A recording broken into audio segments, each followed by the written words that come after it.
3학년 친구들, 오늘 근로자의 권리와 노동권 침해 및 구제 할 차례죠?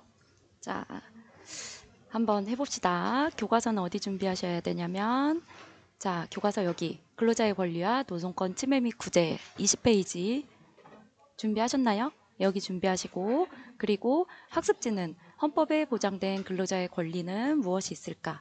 이 부분 학습지 선생님 9페이지라고 돼 있는데 여러분은 5페이지 준비하시면 되겠습니다.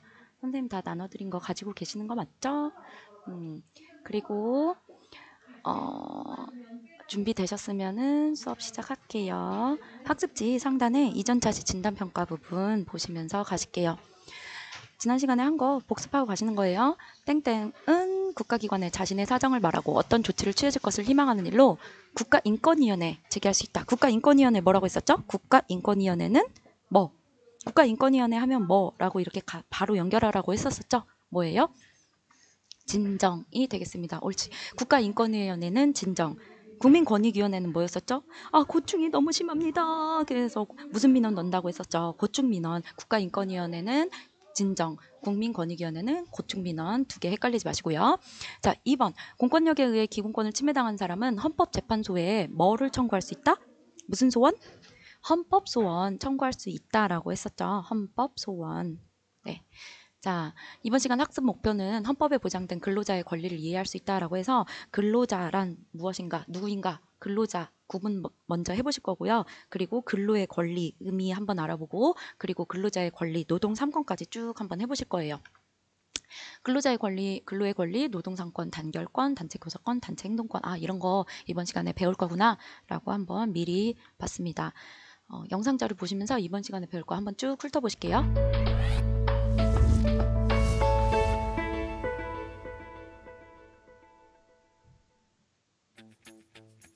여러분은 근로자라고 하면 어떤 모습이 떠오르나요?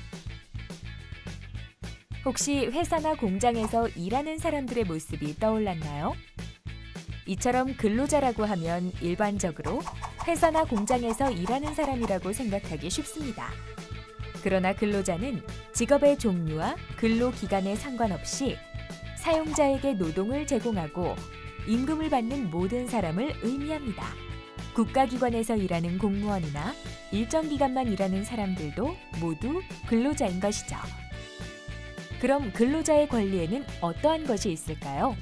우리 헌법은 일할 의사와 능력을 가진 사람이 일할 기회와 인간다운 생활의 보장을 요구할 수 있도록 근로의 권리를 보장하고 근로시간이나 임금 같은 근로조건의 수준을 법률로 정하도록 규정하고 있습니다. 또한 우리 헌법은 근로자의 근로조건을 향상하고 인간다운 생활을 확보하기 위해서 노동 3권인 단결권, 단체 교섭권, 단체 행동권을 보장하고 있습니다. 먼저 단결권은 근로자들이 노동조합을 만들고 그에 가입하여 활동할 수 있는 권리입니다. 단체 교섭권은 노동조합을 통해 사용자와 근로조건에 관하여 협상할 수 있는 권리를 말합니다. 마지막으로 단체 행동권은 노동조합과 사용자 간의 단체 교섭이 원만하게 이루어지지 않아 분쟁이 발생했을 때 파업, 태업 등의 쟁의 행위를 할 수 있는 권리입니다. 이처럼 우리 헌법은 근로자의 근로조건을 향상하고 인간다운 생활을 확보하기 위해서 근로자의 권리를 보장하고 있다는 것. 이제 잘 알겠죠?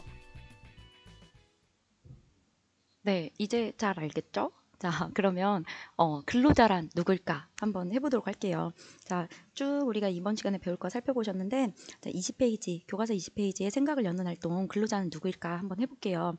1번 위 그림에서 근로자라고 생각되는 사람을 골라 아래 빈칸에 표시해보자 라고 했는데 그 법에서 정한 근로자와 근로자가 아닌 사람을 한번 구분을 해보실 거예요. 법에 규정된 노동 그리고 일상생활에서 이루어지는 노동이 아닌 것 이런 것들을 구분을 한번 해보실 거고 근로자라는 거는 우리가 근로기준법이라는 게 있어요. 그 근로기준법을 기준으로 할 때 근로자란 사용자한테 고용되어서 노동을 제공하고 뭐 받아요?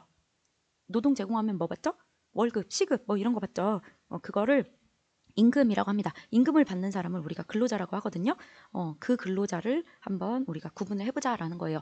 첫 번째 여기 사장님 한번 봐보세요. 땀을 뻘뻘 흘리면서 이력서를 막 고르고 있어요. 사장님도 일을 안 하는 건 아니에요. 사장님도 막 열심히 일하고 있죠. 회사에 출근해가지고 일하고 있습니다. 사장님도 일하고 있으니까 근로자 아니야?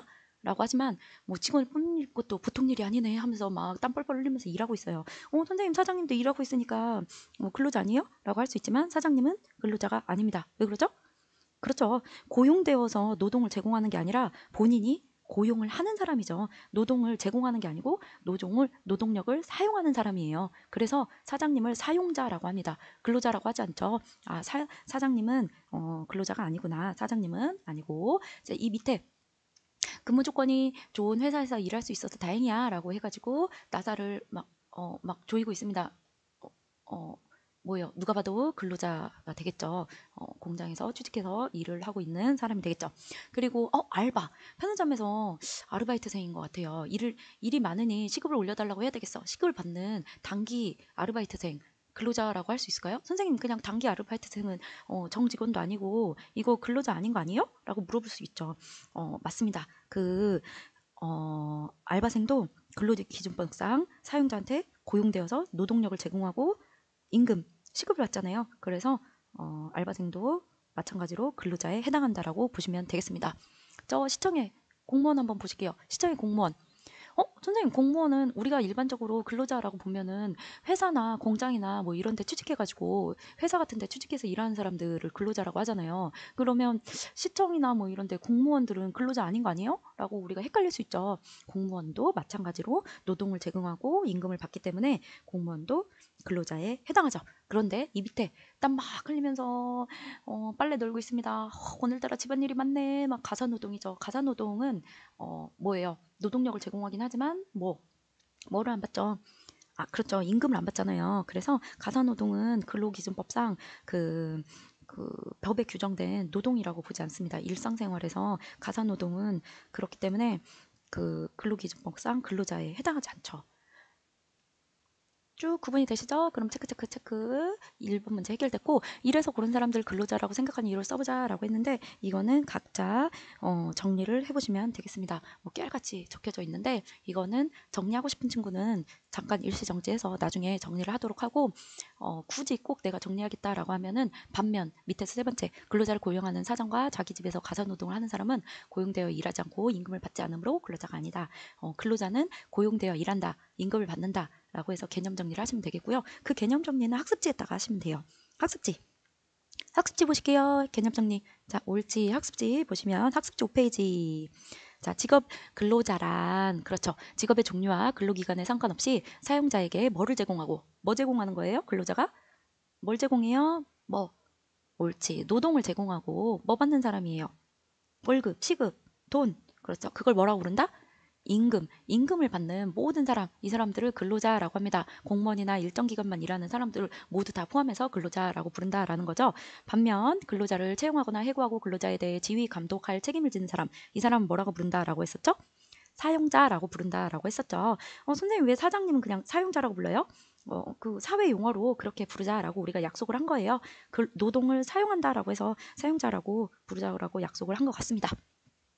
자, 우리가 근로자인 사람과 근로자가 아닌 사람을 살펴봤는데 약간 사회적으로 최근에 이슈가 되고 있는 게 우리가 아까 가사노동 봤었었죠. 가사노동을 근로가 아니라고 보면은 문제가 어디에서 생겨나죠? 생각해 보세요. 가사도우미. 가사도우미는 그러면은 근로자가 어떡하죠? 가사도우미? 우리의 근로기준법상 가사도우미는 근로자로 분류하지 않습니다. 그래서 최근까지도 이슈가 많이 되고 있어요. 최근 기사 가져왔습니다. 한번 보실게요. 가정집에서 청소나 육아를 하는 가사도우미는 근로기준법상 노동자에 해당하지 않아서 4대 보험 같은 제도적 보호를 받지 못하고 있습니다. 정부가 가사도우미들의 기본권을 보장하는 법안을 마련했습니다. 전형우 기자입니다. 우리 근로기준법은 1953년 처음 만들어질 때부터 가사도우미를 노동자로 인정하지 않았습니다. 70년 가까이 이어진 이 조항 탓에 40만 명으로 추산되는 국내 가사도우미들은 일자리를 잃어도 실업급여를 탈 수도 지원금을 받을 수도 없습니다. 몸이 건강할 때는 일해서 하루하루 벌지만 약간 아프거나 다치거나 이럴 때 아무런 보장도 못 받게 되는 거죠. 가사도우미들의 노동권을 보호하는 정부 법률 제정안의 2월 임시국회 논의가 본격 시작됐습니다. 이용자와 1대1로 계약하던 가사도우미는 새 법이 제정되면 가사 서비스 제공업체와 근로계약을 맺고 소속 노동자로 일하게 됩니다. 가사도우미 같은 경우 그렇죠. 그래서 선생님이 지금 2021년 3월 12일 거 가장 최근 거 기사 가져왔는데 국회 환노위에서 환경노동위원회에서 입법공청회를 했습니다. 입법공청회를 했는데 아직은 뭐 더 세부적인 법안 논의가 더 필요하다. 야당은 그렇고 이제 통과 이달 안에는 그래도 통과를 시켜야 된다. 여당에서 이야기를 해가지고 아직까지는 막 충돌이 있었어요. 만약에 통과가 되면은 연차휴가, 뭐 4대 보험, 퇴직금, 휴식시간 뭐 이런 것들을 근로자로 인정해서 보장을 해주게 되겠죠. 현재까지는 통과가 됐는지 선생님이 가장 최근 기사를 아직 보지 못했는데 지금 너네가 이거 수업 들을 때쯤에는 아마 통과가 될지 확인을 한번 해봐야 될 것 같습니다. 확인이 되면 알려주세요. 이슈 되는 부분이라서 한번 알고 있으면 좋을 것 같아서 선생님이 자료 가져왔습니다. 근로자와 근로자가 아닌 자를 구분을 한번 해보시면 좋겠어요. 자, 우리 헌법 제32조. 자, 우리 헌법 제32조 1항에 모든 국민은 근로의 권리를 가진다. 근로의 권리로 넘어갈게요. 모든 국민은 근로의 권리를 가집니다. 그리고 근로조건의 기준은 인간의 존엄성을 보장하도록 법률로 정한다라고 했습니다. 인간의 존엄성을 보장하도록 일을 시킬 때 최소한의 인간다운 존엄성을 지켜주도록 시켜야 된다라는 거죠. 인간 이하로 막 너무 고되게 심하게 시키면 안 된다. 뭐 그런 내용이 되겠죠. 근로의 권리를 한번 살펴볼게요. 근로의 권리라는 거는 일할 의사와 능력을 가진 사람이 일할 기회와 인간다운 생활의 보장을 요구할 수 있는 권리. 어렵지 않죠? 일할 의사를 가지고 있어야 됩니다. 능력은 충분히 가지고 있지만 나는 일할 의사가 없는데요. 그냥 일 안 하고 싶은데요. 하는 사람한테는 근로의 권리를 보장해주지 않아요. 일할 의사와 능력을 가진 사람한테 일할 기회 그리고 인간다운 생활을 보장할 것을 요구할 수 있는 그런 권리, 그런 생활을 보장해주는 그런 권리를 근로의 권리라고 합니다. 우리 헌법에서는 근로자의 권리와 이익 향상을 위해서 이러한 무슨 권리? 근로의 권리를 보장하고 근로조건의 수준을 뭘로 규정하고 있어요? 뭘로 규정하고 있습니까? 법률로 정하고 있습니다. 우리 헌법 32조에 규정된 근로의 권리를 보장하기 위해서 어떤 법률이 있을 것 같아요? 아까 선생님이 이야기한 근로기준법 있고 그 다음에 그 최저시급이 적혀져 있는 최저임금법 그리고 그 노동상권 관련해서 노동조합 및 노동관계 조정법 뭐 이런 것들이 있어요. 아 그런 것들이 있구나 라고 알아두시면 되겠습니다. 근로의 권리. 자, 학습지 쭉 밑으로 자료학습 잠깐 보실게요. 자료학습 보시면은 근로의 권리랑 관련해서 각종 근로조건, 우리 법으로 보장된 여러 가지 근로조건에 대한 내용들이 쭉 나오고 있습니다. 한번 보실게요. 근로시간 보시면은 일반적으로 근로시간은 원칙적으로 휴식시간을 제외하고 일일 몇 시간, 8시간, 일주 몇 시간, 일주일 뭐 5일 근무를 기준으로 했을 때 40시간 초과할 수 없습니다. 그리고 학습지에는 연소근로자 15세에서 18세 너네죠? 1일 7시간 초과할 수 없다라고 나오죠. 그걸 연소근로자라고 해요. 너네에 해당하는 내용이니까 한번 알아두시도록 하시고요. 자, 휴식시간은 원칙적으로 근로시간이 4시간이면 30분 8시간이면 1시간 이상의 휴식시간을 일하는 도중에 줘야 되고요. 그 유의할 점은 그 휴식시간은 근로시간에 포함되지는 않습니다. 근로시간이랑 휴식시간은 따로라는 거 알아두시면 되겠고 그리고 해고는 원칙적으로 근로자를 해고하려면 적어도 며칠 전에 30일 전에는 알려줘야죠. 당연한 거 아닙니까? 그 갑자기 출근하는데 아침에 문자로 띡 해고해요? 그럼 어떡해요? 당장 최소한 30일 전에는 알려줘서 뭐 해야 돼요? 다른 직장을 알아볼 수 있는 시간을 줘야죠. 특히 정당한 이유 없이 갑자기 그냥 해고하면 됩니까? 안 됩니까? 당연히 안 되죠.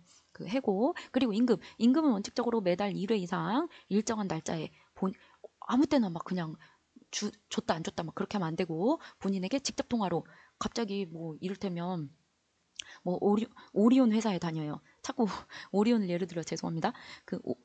선생님 오리온 예로 계속 많이 들 거예요. 선생님 오리온 회사 좋아합니다. 뭐 개인적인 저거예요. 어쨌든 오리온 회사에서 일하는데 월급을 막 오리온 과자로 줘요. 오리온 과자 막 30상자 막 이런 식으로. 그러면 안 되겠죠. 막 쿠폰 또는 뭐 상품권 막 이런 식으로 주면 안 됩니다. 직접 통화로 줘야 돼요. 그리고 전액 막 10만 원씩 줘. 찔끔찔끔 그렇게 주면 안 되죠. 전액을 지급해야 되고 반드시 최저임금 이상 줘야 됩니다. 뭐 이런 거 원칙들 1인 이상 근로자를 사용하는 모든 사업장에 다 적용이 되는 원칙들입니다. 근로조건들 쭉 알아두시고 학습지 거기 가로넣기에 채워넣기 하실 수 있겠죠. 방금 이러한 조건들은 우리가 이야기했던 근로의 권리를 보장하는 법률 어디에 적혀 있을까요? 근로기준법. 근로기준법은 헌법 제32조에 보장된 근로자의 권리와 기본적 생활을 보장하기 위해 근로자의 채용과 해고, 임금지급, 근로시간과 휴식시간, 여성과 청소년 근로자의 보호 등 근로조건의 최저기준을 구체적으로 정하고 있고, 그리고 최저임금법은 최저임금법이니까 노동부 장관이 최저임금을 정해서 최저임금액 이상의 임금을 지급하도록 정하고 있습니다. 어렵지 않죠? 자, 근로의 권리까지 했고 이제 노동 3권으로 넘어갈 거예요. 쭉 해봅시다. 자, 헌법 제33조 1항. 헌법 제33조 1항에 보시면 근로자는 근로조건의 향상을 위하여 자도적인 단결권, 단체 교섭권, 단체 행동권을 가진다라고 했습니다. 이 세 가지, 단결권, 단체 교섭권, 단체 행동권, 이 세 가지가 노동 3권이에요. 노동과 관련한 세 가지 권리이기 때문에 노동 3권이라고 부르겠죠. 노동 3권 쭉 정리하고 자료화면 쭉 보실게요. 노동 3권, 일단 첫 번째로는 노동 3권은 사람들이 노동조합을 만들 수 있는 권리예요. 이를테면 내가 부당하게 해고를 당했어요. 아까 갑자기 문자로 당신 해고입니다 이렇게 문자가 왔어요. 어떡하지? 그냥 갑자기 해고당했어. 또는 뭐 너무 이를테면 근무 조건이 너무 안 좋아요. 한여름인데 탈의실에 에어컨도 없어. 너무 쉴 장소가 없어. 점심 먹고 쉴 장소가 없어가지고 잠깐 앉아서 쉴 수도 없어요. 계속 서서 일해야 돼. 그런 거 있잖아요. 근무 환경이 너무 열악해. 이런 것들 개선해 주세요라고 얘기를 해야 되는데 어떻게 혼자서 얘기를 할 수가 없어요. 어떻게 해야 돼요? 근로자들이 뭉쳐서 조합을 만들 수 있다라는 거죠. 누구한테, 사용자한테 이야기할 수 있도록 노동조합을 만들 수 있는 권리예요. 단결권, 똘똘 뭉칠 수 있는 권리죠. 우리 뭔가 모여서 단결하자라고 할 때 그 단결이에요. 단결권, 노동조합을 만들고 그에 가입해서 활동할 수 있는 권리, 이게 단결권입니다. 자, 노동조합 만들었어요. 노동조합 만들었으니까 이제 우리의 요구사항을 들어주세요라고 누구한테, 사용자한테 말해야죠. 사장님한테, 회사 측에다가 우리 요구사항 들어주세요. 근무 조건 좋게 해주세요.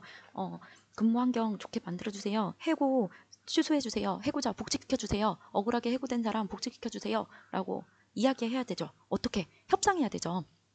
단체 교섭권이 되겠습니다. 노동조합을 통해서 근로조건에 관해서 사용자와 협상할 수 있는 권리, 단체 교섭권이 되겠습니다. 사용자, 회사 측 대표는 나와서 협상해주세요 라고 할 수 있는 거, 단체 교섭권. 근데 만약에 사용자가 협상을 안 해줘. 그리고 협상하겠다고 해서 날짜도 다 잡았는데 협상 자리에 안 나와. 또는 협상하러 나왔는데 나와가지고 뭐 이렇게 요구 조건 들어주세요. 뭐 임금 인상 해주세요. 뭐 정직원 고용해주세요. 해주세요. 뭐 비정규직 누구 정직으로 해주세요. 또는 뭐 복직시켜주세요. 막 했는데 협상을 안 해줘요. 그럼 어떻게 되는 거예요? 협상 파토나는 거죠. 결렬되는 거죠. 협상이 결렬되면 어떻게 되는 거예요? 단체 교섭이 원만하게 이루어지지 않은 거죠. 그렇게 되면은 우리의 요구를 들어달라라고 쟁의행위를 하게 되겠죠. 단체 행동권이 되겠습니다. 쟁의행위를 할 수 있는 권리, 단체 행동권, 단결권, 단체 교섭권, 단체 행동권. 어렵지 않죠? 이 노동 3권은 우리 헌법에 규정돼 있어요. 근로조건의 향상, 인간다운 생활의 확보를 위해서 우리 헌법은 노동 3권을 보장하고 있습니다. 학습지는 쭉 정리가 되셨죠?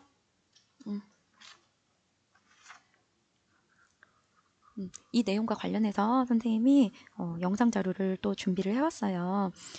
너네가 이제 학교에서 만나서 대면 수업으로 하면은 영상 자료를 쭉 보실 텐데 대면 수업으로 못해서 조금 아쉽긴 한데 그래도 이렇게라도 영상 자료 보실 수 있어서 그나마 작년보다는 조금 다행입니다. 영상 자료 하나 보시고 또 생각할 거리 가지고 또 대화를 나눠보도록 할게요.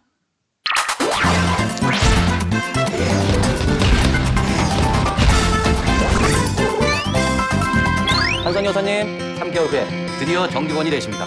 열심히 일하면 정직원 되는 거예요. 먹고 살기도 힘든 세상. 여사님, 힘드세요? 남의 다이어트 연장하시면 힘들긴요. 어차피 마트 일인데요. 열심히 살면 행복해질 줄 알았죠. 빨리 나와봐요. 하루아침에 떨어진 해고 통보. 저 일해야 돼요. 이거 부당할 거예요. 회사 일방적인 계약 위반이라고요. 근데 이 아줌마들이 이대로는 포기할 수 없는 일. 아직 안 나온 다른 목숨이라 이건 아니다. 다른 방법을 써야 할 것 같아요. 파업이요. 파업이요? 그래도 협상에 나가봐야 되지 않을까요? 좀 있으면 진짜 떨어지겠지. 아줌마들이 해봤자지 뭐. 우리가 외면해버리고 마는 삶의 또 다른 이면. 잔혹하지만 부정할 수 없는 슬프고도 아픈 우리 이웃들의 저희가 이야기. 말하는 건 대단한 게 아닙니다. 저희의 얘기를 좀 들어달라는 겁니다. 텅 빈 희망을 싣고 뜨겁게 달리는 영화 카트입니다. 자, 그럼 오늘은 한 여사님께서 구호를 외쳐보도록 하겠습니다. 고객은 왕이다. 회사가 살아야 매일 같은 구호로 시작되는 한 대형마트의 하루. 그곳엔 평범한 사람들의 평범한 꿈이 있었죠. 행복한 하루 되십시오. 두 아이를 키우며 생활비를 버는 선희, 그리고 싱글맘 혜미. 93,500원입니다. 하지만 계산원 일은 만만치가 않죠. 그러니까 내가 도둑이라는 거야? 그게 아니라요, 고객님. 지금 어디다 함부로 손을 내? 지금 나 째려보는 거야? 죄송합니다. 고객 서비스란 명분 앞에 늘 불리한 입장일 수밖에 없는 자리. 회사님. 예? 안 힘드세요? 혜미는 이 일에 사명감을 갖는 선희를 이해하지 못하는데요. 다들 잠깐 나가 계세요. 이 여자였나? 게다가 오늘 혜미의 일지는 더욱 안 좋습니다. 손님은 과도한 사과를 요구하죠. 죄송합니다. 이런 일은 다반사. 그런데 요즘 아웃소싱이 트렌드지 않습니까? 그러니까 말이야. 네, 맞습니다. 죄송합니다. 한두 명도 아니 사회적으로 비난받을 수도 있고요. 법적으로 분명 그거를 왜 당신이 걱정합니까? 그리고 얼마 뒤 직원들에게 한 통의 메시지가 도착합니다. 3개월 뒤 정규직 전환을 앞둔 선희는 갑작스러운 해고에 머릿속이 새하얘지죠. 최과장님 이거 뭐예요? 회사가 하루아침에 말을 바꾼 건데요. 대표님, 제가 좀 이해가 안 돼서 그러는데요. 전 정직원 시켜준다고 약속했었잖아요. 일단 불안한 마음에 대책 마련에 나선 사람들. 노동조합을 만들어야 해요. 이게 노동조합 가입 신청서예요. 하지만 회사는 협상 자리에도 나타나지 않죠. 다른 방법을 써야 할 것 같아요. 다른 방법 뭐가 있는데? 파업이요. 파업이요? 해고 통보의 부당함을 알리기 위해 최후의 방법을 선택한 건데요. 하지만 회사도 그대로 보고만 있진 않습니다. 자, 3명씩.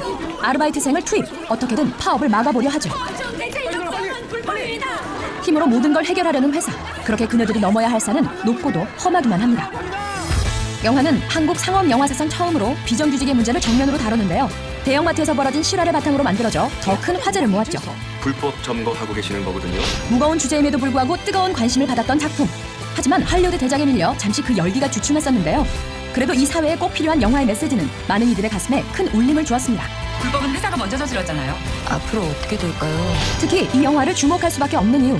악으로 깡으로 임한 여배우들의 연기 톤 때문이죠. 부당함에 맞서는 여성들의 처절함을 표현하기 위해 여배우란 사실을 잊은 채 촬영에 임했다는 그녀들. 엄마, 죄 지은 거 아니야. 혹한의 추위 앞에서 몸이 얼어붙는 한이 있더라도 결코 물러섬 없이 한 번 더를 외쳤다는 강심장. 형, 저 회사가 어떻게 돌아가는지 몰라요? 그게 뭔 상관인데. 하지만 촬영은 처음부터 난항을 겪어야 했죠. 장소 대여가 불가능해지자 울며 겨자 먹기로 선택한 차선책. 경기도의 한 물류창고를 빌려 마트처럼 꾸몄고 컴퓨터 그래픽으로 현실감을 더했는데요. 덕분에 관객들의 몰입감은 높아졌고 영화의 메시지는 더욱 분명해졌죠. 야야, 그만 옆으로 빠져. 나 벌써요? 다 빠지라고. 한편 파업이 계속되자 조치를 취하는 회사. 공권력을 끌어들여 파업 노조를 해산시키려 하는데요. 제대로 된 협상 한 번 없이 또다시 모든 걸 무마시키려는 사측의 처사에 그들의 절망감은 더욱 깊어집니다. 청소원으로 오랜 시간 일했던 할머니는 큰 충격을 받고 쓰러지는데요. 그렇게 파업도 실패로 끝이 납니다. 그리고 강 대리는 뜻밖의 이야기를 전하죠. 마트 매각돼요. 계약직들은 용역으로 바꾸고 정규직들은 연봉 계약직으로 돌려서 팔아 남기려는 게 회사 계획이었어요. 그래서 이왕 이렇게 된 거 우리 합치는 게 어때요? 회사의 야비한 꼼수를 저지하기 위해 한마음이 된 정규직과 비정규직. 노조의 규모가 커진 만큼 회사도 그들의 이야기를 이대로 무시할 수만은 없었는데요. 앞으로 회사는 노조와 성실히 협상하고 해고된 직원들을 복직시키라고 명령했답니다. 그렇게 그들에게도 희망이 점점 보이는 것 같았죠. 하지만 회사는 그저 겉으로 보이는 이미지만을 신경 씁니다. 야, 빨리. 뭐야? 계약 기간이 남은 23명을 복직시킨다. 직원 중 일부만을 복직시키겠다는 것. 지금 복직 안 하면 난 가족들 사이에서 완전 죄인이야. 보험도 다 깨고. 회사는 소수의 노조원들을 복직시킴으로써 이들의 조직을 와해시켜보겠다는 건데요. 들어가라고 해!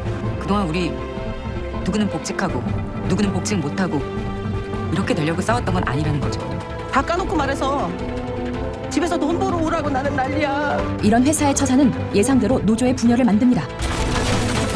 부분적으로나마 화해의 손길을 내미는 듯했던 회사. 하지만 그건 그저 형식적인 것이었을 뿐. 또 한 번 힘으로 직원들의 간절한 바람을 꺾어버리려 하죠.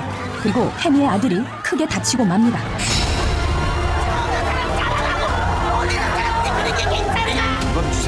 돈 앞에 인간이 짓밟히는 사회. 누나가 며칠 집에 못 올 거야. 과연 이들의 속박한 소망은 이루어질 수 있을까요? 저희가 바라는 건 대단한 게 아닙니다. 저희의 얘기를 좀 들어달라는 겁니다. 부정할 수 없는 현실. 나라면 꿈도 못 꾼 일을 네 덕분에 했어. 지금 이 순간에도 외면하고 있을 불편한 우리의 자화상. 영화 하트입니다. 네, 영상자로 잘 보셨어요. 조금 길었는데 2015년 영화예요. 시간이 되면은 자료 찾아서 끝까지 볼 수 있었으면 좋겠고, 실제 있었던 일을 좀 소스로 해가지고 만들어진 영화고, 2018년 뉴스 자료 가져왔습니다. 2018년 뉴스예요. 아까 영화는 2015년 영화고요. 드라마 송곳과 영화 카츠의 실제 주인공이었던 마트 노동자들이 정규직이 됐습니다. 대량 해고 통보를 받고 500일 넘게 싸워서 복직의 꿈을 이뤄냈던 주인공들이죠. 정규직이 되기까지는 복직 이후에도 10년이 더 걸렸습니다. 전다빈 기자입니다. 분명 하나쯤은 뚫고 나온다. 공포 속에서도 기어이 한 걸음 내딛고 마는 그런 송곳 같은 인간이. 회사의 대량 해고에 맞서 500일이 넘게 싸웠던 237명의 송곳이 비정규직 신분에서 벗어나게 됐습니다. 홈에버가 홈플러스로 인수되고 무기계약직으로 복직돼 일한 지 10년 만입니다. 33개의 매장을 운영하는 홈플러스 스토어즈는 이번 달부터 430여 명의 비정규직 노동자를 정규직 전환했습니다. 마트에서 일한 지 14년 만에 처음 정규직이 된 윤수미 씨는 지난 일들이 주마등처럼 떠올랐다고 말합니다. 너무 오래 걸린 것 같아요, 정규직이. 같이 옆에서 근무했던 동료가 하루아침에 문자 통보를 받았을 때의 데미지는 굉장히 컸었죠. 흑분정물 같은 물대포를 온몸으로 맞아야 되는 상황이었고요. 노동자를 가르는 신분의 벽이 걷히며 직장 내 분위기도 달라졌습니다. 이번에 정규직 전환되는 직원들을 모아서 축하와 격려하는 자리도 가졌고요. 직원들의 책임감이나 이런 부분들이 많이 증가됐고, 우리의 싸움이 헛되지 않았구나. 나도 몇 년 있으면 정규직화 될 수 있다는 희망을 품고 지금 일하시는 분들이 대부분이 많으시죠. JTBC 전다빈입니다. 우리가 생각해야 될 부분들이 많이 있는 자료 같습니다. 자, 정리를 한번 해보실게요. 자, 오늘 배운 것들이에요. 자, 1번 사용자에게 노동을 제공하고 임금을 받는 사람을 가리키는 용어 뭐라고 했어요? 근로자. 자, 2번 일할 의사와 능력을 가진 사람이 일할 기회와 인간다운 생활을 요구할 수 있는 권리. 뭐의 권리? 근로의 권리라고 한다라고 했었죠. 자, 이거 노동 3권 연결 한번 해봅시다. 단결권은 뭐로? 노동조합에 가입할 수 있는 권리, 노동조합을 만들고 가입할 수 있는 권리. 단체 교섭권은 노동조합을 통해 사용자와 협상할 수 있는 권리. 단체 행동권은 협상이 결렬됐을 때 쟁의 행위를 할 수 있는 권리가 되겠습니다. 노동 3권 알아두시고, 자, 여기서 바로 그냥 나가지 마시고 온클 튕겨 나가신 친구들은 다시 온클로 들어가서 구글 설문지 간단하게 확인학습 제출하시고 선생님이랑 확인하고 그리고 마무리할 거예요. 다시 온클로 들어가세요.